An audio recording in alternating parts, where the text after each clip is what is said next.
দর্শক, একটি গুরুত্বপূর্ণ খবর, সেটা হলো ৪ কমিশনের সুপারিশ।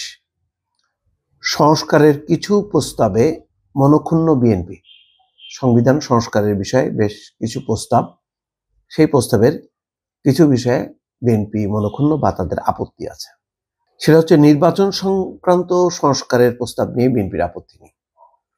নির্বাচন তত্ত্বাবধায়ক সরকারের অধীনে করা, নিরপেক্ষ করা, সেগুলির ব্যাপারে কোনো আপত্তি নেই। সংবিধানের মূলনীতি বদলের সুপারিশ ভালোভাবে নেয়নি দলটি। মূলনীতি, জুলাই অভ্যুত্থানের ঘোষণাপত্রেও আগ্রহ নেই। সংস্কারের পাশাপাশি নির্বাচনী প্রস্তুতির পরামর্শ, এটা হচ্ছে মূল কথা। যে এতদিন পরে, যেটা সালাউদ্দিন আহমেদ বলেছেন, 5.5 মাস পরে সে এই ঘোষণাপত্রের অর্থটা কি, এটা তো একদম শুরুতেই ঘটনার সাথে সাথেই হবে যে আমরা এই পতন ঘটালাম এবং আমরা আগামীতে একটা সুন্দর বাংলাদেশ গড়ব, এটি হচ্ছে মূল ঘোষণাপত্র। তো সেটা 5.5 মাস পরে কেন? এখন তো সংস্কারই অনেক কিছু আসছে যে আমরা কেমন সংস্কার চাই, এবং এই সংস্কার নির্বাচন বা সংস্কারের ভিত্তিতে নির্বাচন, ওই দিকেই যাচ্ছে এবং যাওয়া উচিত। কেন এখন ঘোষণাপত্র?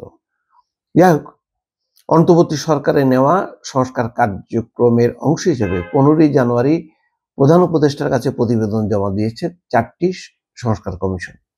এসব কমিশনে কিছু প্রস্তাবে মনঃক্ষুণ্ণ বিএনপি। দলটির একাধিক নেতার সঙ্গে কথা বলে জানা যায়, সংস্কারের সম্মতি থাকলেও কিছু প্রস্তাব নিয়ে ঘোরতর আপত্তি রয়েছে বিএনপি।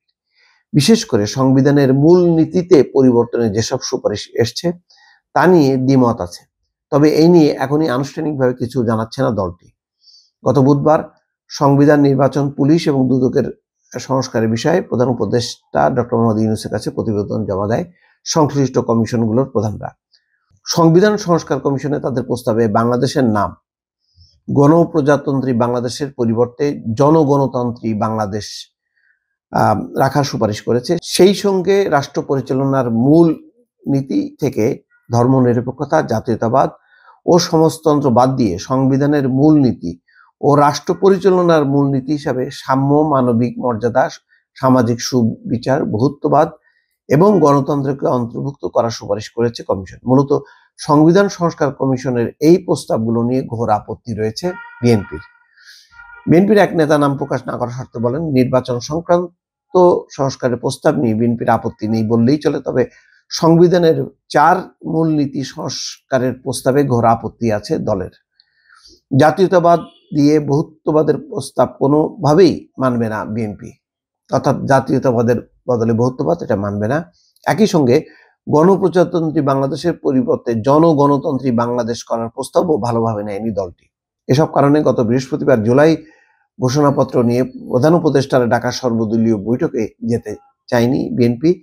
তবে পরিস্থিতি বিবেচনায় শেষমেশ একজন প্রতিনিধিকে পাঠানোর সিদ্ধান্ত নেওয়া হয়। এদিকে সংস্কার কিংবা ঘোষণাপত্র যাই হোক না কেন, নির্বাচনের দাবিতে আগের অবস্থানে আছে বিএনপি।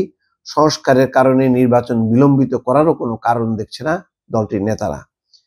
বিএনপির স্থায়ী কমিটির সদস্য আব্দুল মঈন খান বলেন, 1991 সালে তত্ত্বাবধায়ক সরকার গঠনের 3 মাসের মধ্যে নির্বাচন অনুষ্ঠিত হয়েছে। 53 বছরের ইতিহাসে এইরকম আরো হয়েছে। ইতিমধ্যে অন্তর্বর্তী সরকার 6 মাস পার করেছে। আমরা জুলাই আগস্টের মধ্যে নির্বাচন চেয়েছি, তার মানে 12 মাস পরও কেন নির্বাচন অনুষ্ঠান সম্ভব হবে না? এটাই হচ্ছে মূল কথা। তার মানে হচ্ছে সংস্কার, কিছু মৌলিক সংস্কার এবং বাকিগুলি যদি চলমানও থাকে, নির্বাচনের তারিখ ঘোষণা করে নির্বাচনমুখী করা হচ্ছে বিএনপির এখন মূল লক্ষ্য। আর সংবিধান পরিবর্তন বা মৌলিক কাঠামোর যে কিছু পরিবর্তন, সেইগুলির ব্যাপারে বিএনপি তেমন আগ্রহ নেই। তাদের এটা হলো যে নির্বাচিত সরকার যা করার করবে, তার বাইরে তারা আলাদাভাবে এখন এই মুহূর্তে কোনো ঘোষণা দিতে চায় না। দর্শক, ভালো থাকবেন। আল্লাহ হাফেজ।